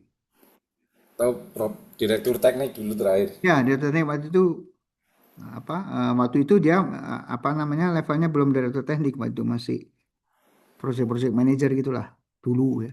Nah, ini kejadian di Semarang. Di Semarang itu tanah komposisi soilnya tebal sekali, very soft, dan soft clay-nya itu tebal sekali. Kira-kira 20 meter sampai 25 meter itu very soft clay, kayak bubur gitu. Very soft clay itu kalau kamu pegangin seperti bubur, bahaya itu. Makanya di sana kan breakwaternya hilang. Ada breakwater itu hilang waktu zaman berapa? Nggak tahu sekarang nongol lagi, nggak sudah diperbaiki, nggak apa tetap hilang, nggak ngerti saya. Nah, ini bukan proyeknya saya ini ya, ini proyek yang sebelumnya. Jadi waktu itu konsultannya konsultannya dari Jepang yang desain, orang Jepang dulu. Itu ceritanya beneran. Kalau yang saya yang nanti di slide berikutnya. Jadi mereka itu kontraktornya satu antara reklamasi dengan apa namanya jeti. Jadi mereka mancang dulu. Mereka mancang dulu Mas. Mas mancang dulu sih, mancang ya. Hati-hati ini tanpa skala ya, hati-hati. Ini tanpa skala, skematis sekali. Dia mancang. Untuk ngejar prestasi kan, mancang dulu dia. Steel pipe pile ya, steel pipe pile. Pakai baja, enggak laku beton sini karena momen yang terjadi sangat besar ya, karena very soft itu. Bebannya juga besar untuk kontainer, ya, untuk JT, untuk kontainer mancang duluan. Dibiarkan freestanding. Artinya tiang-tiang itu biarkan freestanding, habis dipancang dari pakai barge ya, bukan dari darat ya, pakai barge, pancang, belum dikasih bim-bim pengaku sementara maupun belum dicor ya, belum dikasih pile cap-nya aja enggak ada, belum ada. Jadi freestanding. Dari arah kanan dilakukan adalah penimbunan reklamasi bertahap ya. Uts, nimbun sini. Terus dilanjutkan di atasnya lagi, maju lagi Mas. Tambah lagi timbun ini. Tambah lagi timbun di atasnya ya. Nah, gerakannya ke kiri. Gerakannya nimbunnya itu dari kanan ke kiri. Jadi menuju ke posisi tiang-tiang pancang yang sudah terpancang. Tidak perlu menyentuh. Kira-kira ini sekitar 15 sampai 20 meter. Belum menyentuh, langsung tiang-tiang itu miring dan lari, geser dari posisi semula. Jadi gerak ke sana dia. Miring dan geser. Kalau dari segi desain sudah runtuh itu namanya, walaupun tiangnya masih utuh, Mas Ahmam Apri. Jadi apa? Ya. Koordinatnya itu eksentrisitasnya sangat besar, sudah tidak cocok sudah dengan posisi balok-balok sama crossing baloknya tidak cocok sudah. Geser besar dan miring juga. Ada batasannya kan? Boleh miring inklinasi berapa derajat. Ya, boleh eksentrisitas berapa. Eksentrisitas itu maksimum itu misalnya as, maka dia hanya boleh geser misalnya di sini. Ini paling top ini. Jadi kalau ini misalnya D, maka ini boleh geser D. Maksimum tuh, bahkan ada yang setengah D. Mas Sapri paham ini ya. Jadi yang pancang itu Bro. boleh geser maksimum 1 D, 1 diameter. Wah, itu sudah bagus. Tapi ada yang lebih ketat lagi, boleh geser hanya setengah D. Nah, ini lebih dari ber-D ini. D itu diameter. Berarti apa? Gagal ini gagal runtuh sudah namanya. Walaupun masih utuh. Ternyata Mas, apa coba Mas? Tanah lunak ini sliding Mas. Sliding penyebabnya itu. Ditimbun sliding, geser, nyerang bawahnya fondasi sini. Nyerang ini yang diserang, gerak itu. Makanya hati-hati ya. Nah, kalau ada kasus begini, ini saya sudah tanyakan ke Mbak Novi. Novi mana Novi? Novi, Novira masuk. Iya, masuk, Pak. Kamu lihat di layar enggak? Dengarkan enggak ini? Iya, Pak. Halo? Kamu dengarkan di ini layar laptopnya kelihatan enggak? Kamu Iya, penjelasan terlihat, saya Pak. kasus ini kedengaran enggak? Iya, terlihat, Pak. Nah, kalau ada kasus seperti ini solusinya gimana? Jadi guruk-guruk-guruk belum sampai menyentuh 15-20 meter atau sudah runtuh itu tiang-tiang kirinya. Langkah berikutnya kalau sudah kamu jadi project manager di lapangan, apa yang harus dilakukan jangka pendeknya?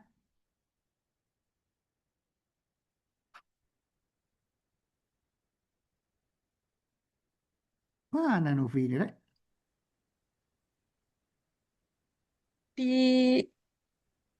Dipangkas dulu, Pak, tanahnya. Kamu ikut reklamasi kan? Jonathan, tolong jawab, dibantu. Jonathan, mana Jonathan?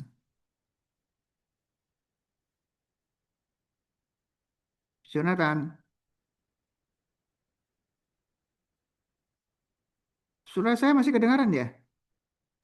Ya, Prof. Ini loh akibatnya kalau online. Saya tidak bisa ngontrol kalian itu sedang ngapain. Bisa aja tidur atau di tiduran. Ngopi-ngopi, tidak dengar belas. Hanya hanya di absensinya kelihatan absen. Tapi tiduran masa tahu ya. Saya tidak rugi ya. Yang rugi kalian. Jangan kuliah ngejar ijazah atau ngejar nilai. Nomor satu itu perlu, tapi yang diperlukan itu adalah ilmunya. Ilmunya itu diserap dulu. Kalau menguasai ilmunya, otomatis nilainya bagus kok. Saya yakin di antara saudara hanya ngejar supaya dapat titel S2 dan nilainya bagus ya.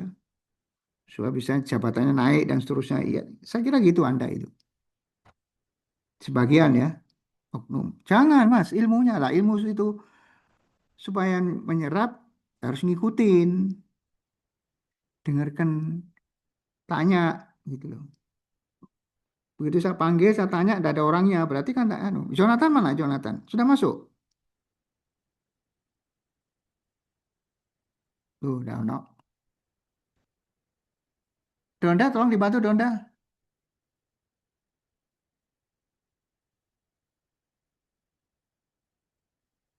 Donda,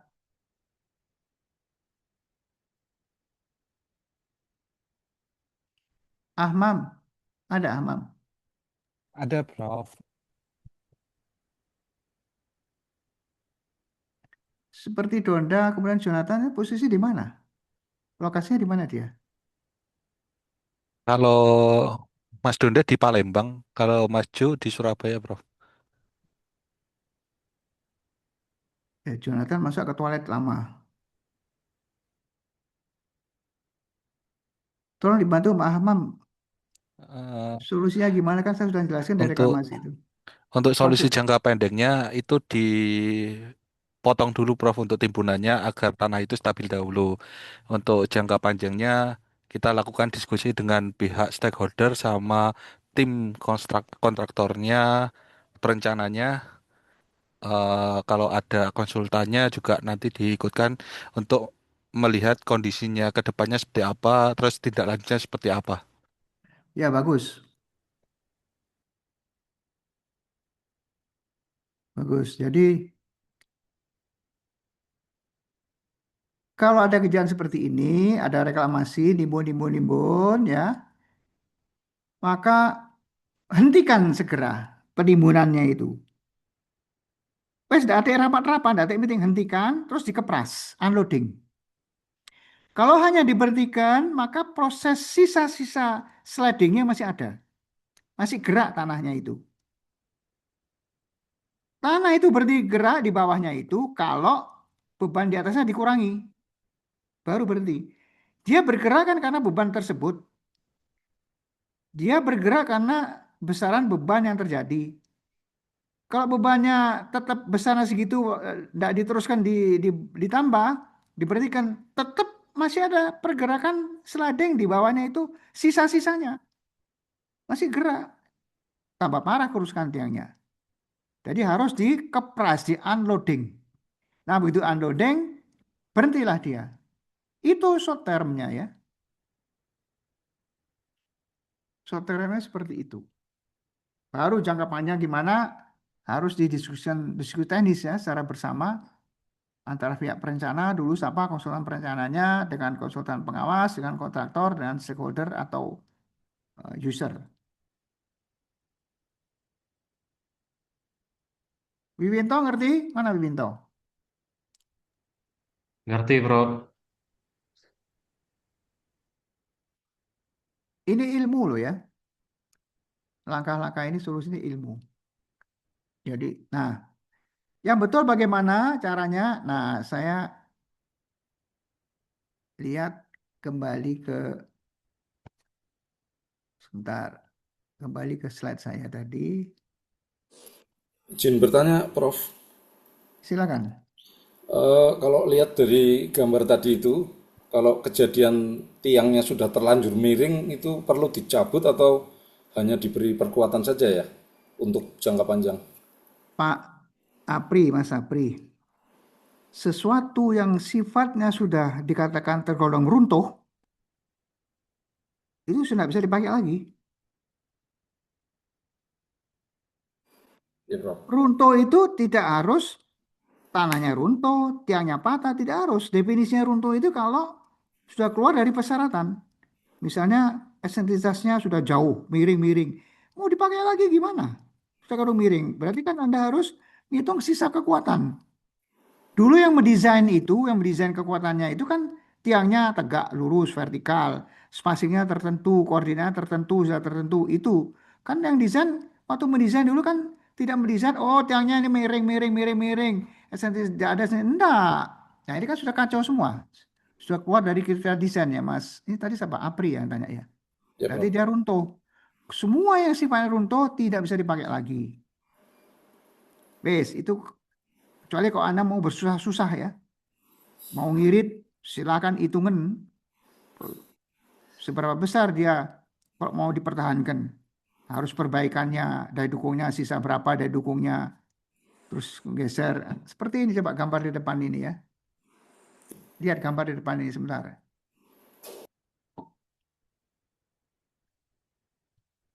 Nah ini kalau koordinat ini kan sudah fix ya. Kelihatan merah-merah saya Mas ya. Ya, Mas Prof. Sapri. Ya, Prof. Kalau tiangnya sudah posisinya di sini, Udah geser, Prof. geser teman pada koordinatnya harus di sini. Cocok enggak ini? Enggak cocok sudah. Eksentritasnya masa Anda mau ngasih por, tahu por ya, pile cap segini. Ya. Karena baloknya posisinya di sini sudah memenuhi syarat nih, salah. Itu runtuh namanya.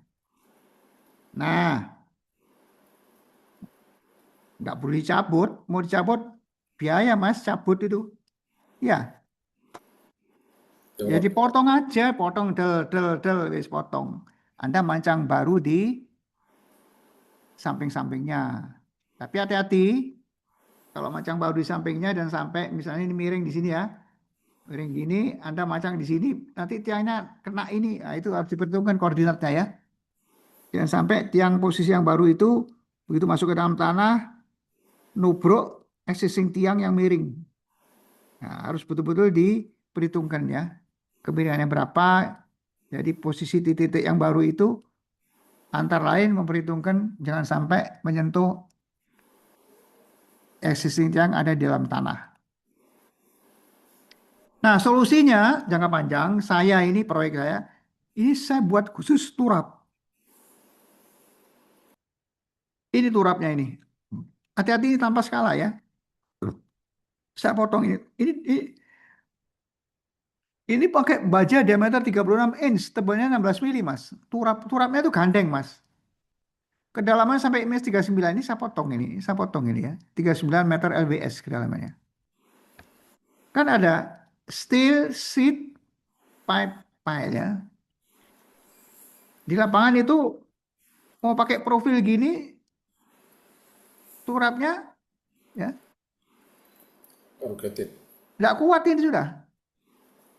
Momennya terlalu kecil, resisten momennya terlalu kecil. Kekuatan perlawanan terhadap momen sangat kecil karena bebannya besar sekali. Sehingga dia pakai pipa baja. Pipa baja ada yang produksi, memangnya ada apa namanya dari pabriknya memang untuk turap. Ya, Mas Sapri mungkin tahu di sini ada telinganya Mas Sapri ya. Ya, Bro. Ada telinganya, ini gini ya. Jadi ini enggak, ini tanpa skala loh ya. Ini ada yang laki tadi masuk sini, masuk ini yang perempuan. Sehingga gandeng ini. Karena turap itu perhitungannya ada continue. Struktur yang continue menerus. Bukan gini ya, kayak second pal ini bolong-bolong ini tidak ada apa-apanya. Ini individu ini, kecuali di atasnya dikasih pur. Kasih pelkap yang continuous itu mungkin bisa asumsinya sebagai continuous. Ya, jadi kasih turap.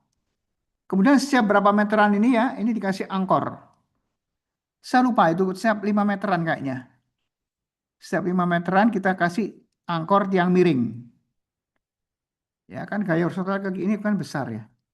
Gaya horizontalnya besar, kasih tiang miring dia. Dicor. Ini harus dibangun dulu. Turapnya harus dibangun dulu dan waktu desain semua gaya horizontal dari reklamasi sebelah kanan itu diterima oleh turap sama angkor ya, angkor tiang yang miring itu. Asumsi kereta desanya adalah semua beban horizontal entah akibat gerakan tanah di bawahnya sliding, entah timbunan reklamasi itu sendiri, gaya horizontalnya atau horizontal stressnya mampu ditahan oleh turap. Sehingga tiang-tiang ini tidak menerima beban dari timbunan reklamasi. Mas Sapri paham sampai sini? Paham, Bro. Nah, jadi iki bangunan sih iki. Nah, kalau sudah dibangun aman. Sudah. Silakan Anda secara paralel simultan mancang-mancang ini tanpa freestanding saya tidak apa-apa ya. Nah, kemudian nguruknya, Mas. Ini kan seabed. Ini seabed ini ya. Nguruknya itu jangan dari kanan ke kiri. Salah ini. Nguruknya itu mulai dari yang sisi keberadaan turap itu. Dari kiri ke kanan. Jadi timbun sini dulu, bertak sini timbun. Dimonitor ya, dimonitor. Tambah lagi di atasnya. Tambah lagi di atasnya. Sampai di atas ini. Oke. Ini dimonitor ketat, karena ini yang langsung interaksi dengan tiang turapnya. Kalau ini aman, selanjutnya aman, insya Allah. Kenapa? Karena timbunnya ke arah menjauh. Timbunnya ke menjauh. Jadi tidak ada gaya tambahan, gaya dorong. Yang tadi itu, yang ada turap tadi yang saya gambar sekali di awal itu, di samping sliding, juga ada tambahan gaya dorong ke kiri. Nah ini, jadi timbunnya dari sini dulu, begitu aman, arah reklamasi ke menjauh. Lebih aman lagi. Ngerti Mas Sapri? Itu urut-urutannya ya. Paham, Bro. Paham. Terima kasih, Bro. Ya ini untuk semua, kebetulan Mas Sapri yang tanya. Untuk semua Prof, yang hadir. Ya, boleh izin tanya, Prof. Ini ya. sebenarnya masalah material sih, bukan terkait masalah soilnya. Prof, saya punya case seperti ini juga. Kami juga menggunakan pipa 800 sama 900 ya, sekitar 36 inci juga. Dan itu ada clutch-nya. Cuman kalau sama untuk panjang, biasanya kan pakai 3LP. 3 layer untuk protection. Itu yang terakhir itu pakai HDPE. Cuman untuk case ini yang ada di seat pile, kami kan pakai PSPS, Prof. SPSP, maaf. Steel pipe seat pile. Ya, Nah, atau cuman SSPP. Hmm. Cuman kami bingung untuk proteksinya, Prof. Waktu itu, Prof. Karena ini kan case-nya kan beda seperti panjang. Ini ada clutch-nya dan kami nggak bisa implementasi menggunakan 3LP, Prof. Nah, sebenarnya kan kami juga punya cathodic protection. Nah, kalau di sini itu apakah proteksinya hanya coating biasa yang biasa dipakai di marine ataukah harus pakai 3LP itu, Prof? Ya, jadi saya lupa namanya ya, coatingnya itu. Jadi coatingnya berupa layer-layer, bukan dicat many, bukan. Entah HDP, polietilen. Jadi ada layer pertama tebalnya berapa mikron, tebal kedua berapa mikron kan gitu ya, sampai 3 lapis itu dibuat di pabrik, dari pabriknya. Itu Oh, saya iya. ada bukti dari Spindo. Spindo di Bangil itu bisa ekspor ke Australia. Jadi dari pabriknya itu minta memangnya ada lapisan anti karat. Anti ini kan bicara korosi ya, anti korosi ya toh.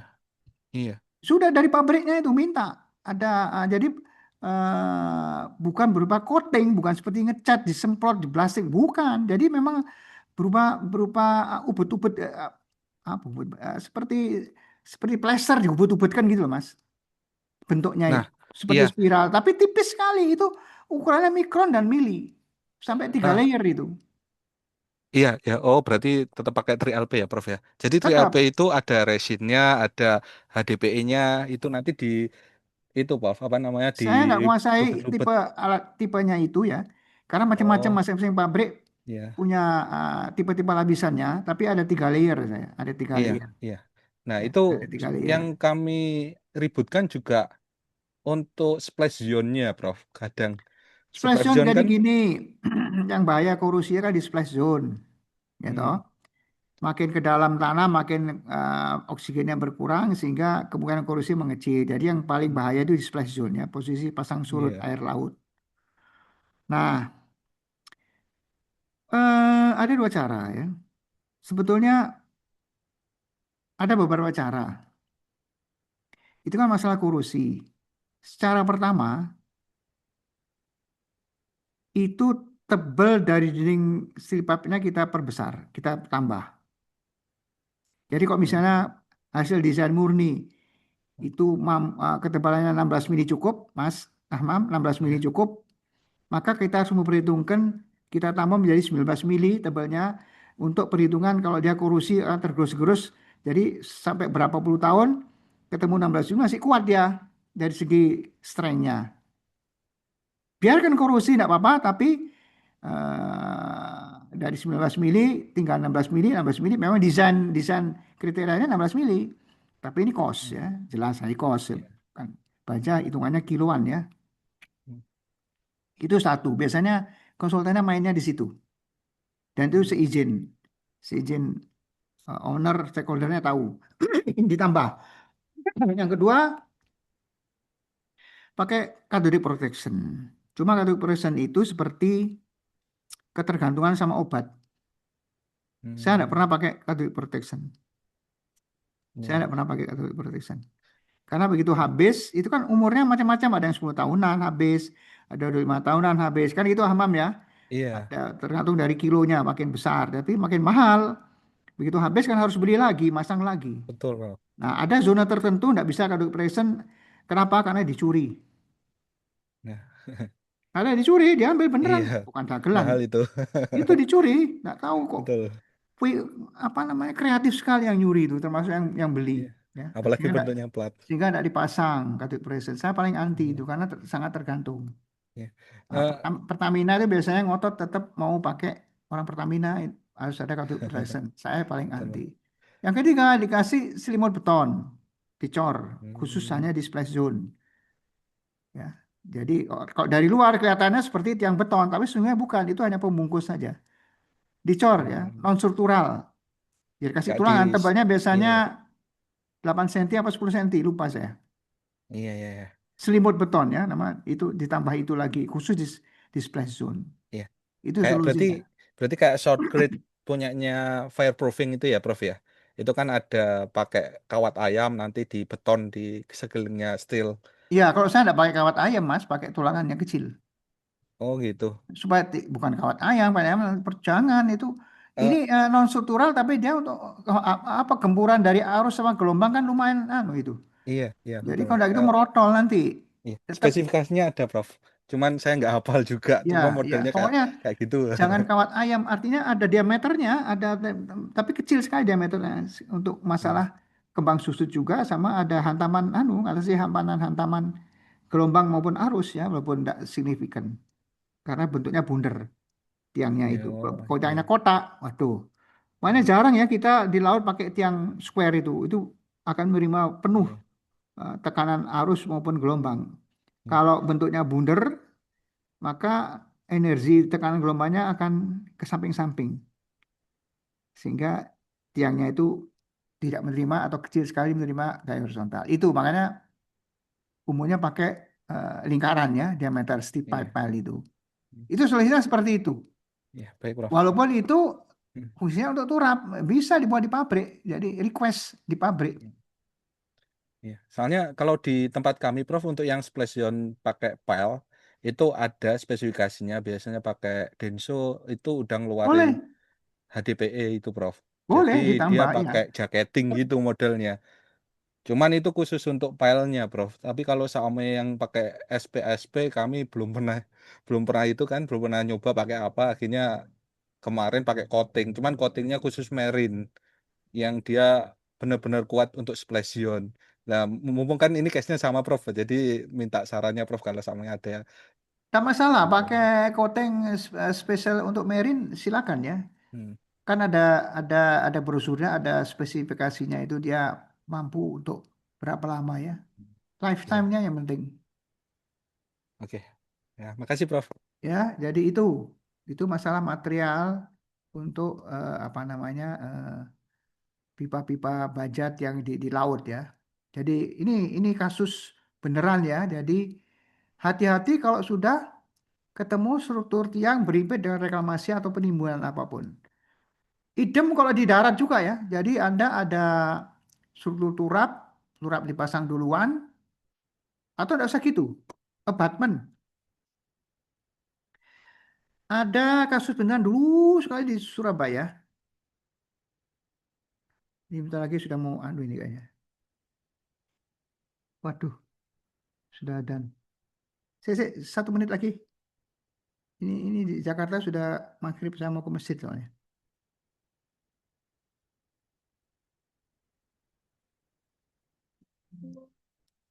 Jadi ada orang bangun apartemen, ini ada tiang, ya. Ini tanahnya seperti ini, nah, ya. Kemudian ini tanah lunak, ini perubahannya ini soft clay ya. Dia nguruk, ini kan perlu operate ya, dia nguruknya dari sini. Sama persis kasusnya, nguruknya dari sini, nimbun. Ini tanah lunak, ini sliding mas. Sehingga apartemennya, tahu apartemennya, Pangkal Pinang Jembatan ini runtuh. Ini runtuh ini. Tiangnya ini patah. Jadi ini runtuh. Dulu belum banyak wartawan ya. Tapi ya patahnya di sini dia, sliding ini. Nah, nanti ada penyebab lainnya yaitu negative zinc friction, tidak dihitung segala macam. Kita ketemu di hari Kamis saja. Oke, di hari Kamis lanjutannya ini. Nah, itu sudah ada. Oke, terima kasih. Pertanyaannya ditahan. Halo, suara saya masih kedengaran? Masih terdengar, Prof? Ya, Masih, oke, Prof. saya izin live ya. Terima kasih. Assalamualaikum Izin, Prof. warahmatullahi wabarakatuh. Masih, Prof. Waalaikumsalam Ya. warahmatullahi wabarakatuh. Terima kasih, Prof.